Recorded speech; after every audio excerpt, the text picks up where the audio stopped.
फैसला क्या क्या दोनों अर्जियां खारिज की गई हैं। देखिए,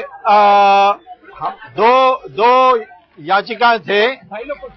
एक मेरा, जो मैंने जस्टिस सैनी के जो जज सैनी की जो निर्णय थी उसके विरुद्ध में मेरा स्पेशल लीव पिटीशन था, और दूसरा श्री प्रशांत भूषण का सीबीआई इंक्वायरी की उनकी जो डिमांड थी वो दोनों थी। अब अभी तक ऑर्डर तो मुझे पूरा मिला नहीं है। जो पढ़ा गया है, आखिरी जो पन्ना पढ़ा गया उसमें उन्होंने ये कहा है, जज न्यायाधीशों ने, कि मैंने षड्यंत्र चिदम्बरम ने किया, ये मैंने सिद्ध नहीं किया। अब मैंने तो षड्यंत्र का बहस ही नहीं किया, ना मेरे प्रार्थना में कहीं मैंने षड्यंत्र की बात भी की है।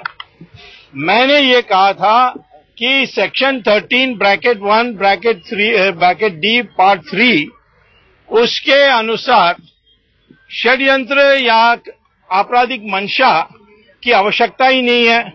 इसका एक डिवीजन बेंच का दिल्ली हाईकोर्ट का जजमेंट भी है। और मैंने ये कहा कि राष्ट्रीय नुकसान हुआ है, सार्वजनिक नहीं है, ये लाइसेंस जो उन्होंने दिया है उसके अनुसार सुप्रीम कोर्ट ने तो मेरे अलग याचिका पर लाइसेंस ही कैंसिल कर दी है। तो इसीलिए ये जो जजमेंट है इसका मैं रिव्यू फाइल करूंगा और कहूंगा जजेस को कि आपने मुझे पूरा बहस भी नहीं करने दिया, बीच में रोक दिया। जब मैंने कहा कि मैंने अभी तक साइटेशंस नहीं दी तो उन्होंने कहा आप रिटर्न सबमिशंस दे दीजिए। मैंने रिटर्न सबमिशंस भी दी है जिसमें मैंने षड्यंत्र का कोई जिक्र ही नहीं किया है। षड्यंत्र section 13 bracket 1 bracket D part 1 और 2 में आती है। पार्ट 3 में कोई षड्यंत्र का सवाल ही नहीं है। तो इसीलिए ये जजमेंट मेरे प्रार्थना पर नहीं है, मेरे दिए हुए तथ्यों पर नहीं है, इसीलिए मैं इस पर अपील करूंगा। और इसके for Mr. Chidambaram to be tried for causing loss to the national exchequer and not conspiracy. That's right. I will bring it back to the judges that you please give me a first, of course, I have to read the whole judgment. मैंने वो जो उन्होंने पढ़ा, that which they have read out, I'm basing it on that. That they only talked about conspiracy. Of course, I have got another case also, that is the Aircel Maxis case, that is also coming up very soon. And how far is स्वामी साहब आपने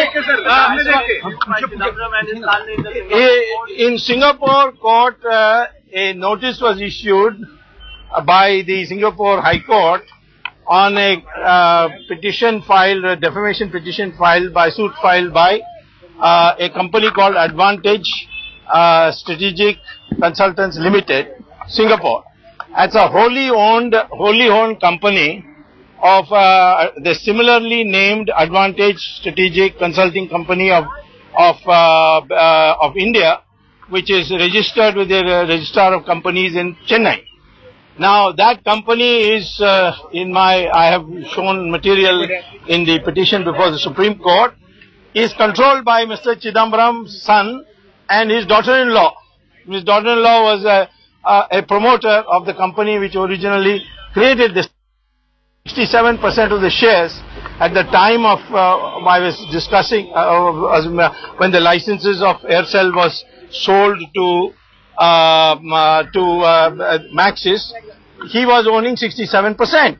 So I have said that this is a way of preventing me from coming to court, because on internet publication, if you start filing defamation suits around the world, I will only just go globe-trotting. That's all I would do. So there is a content.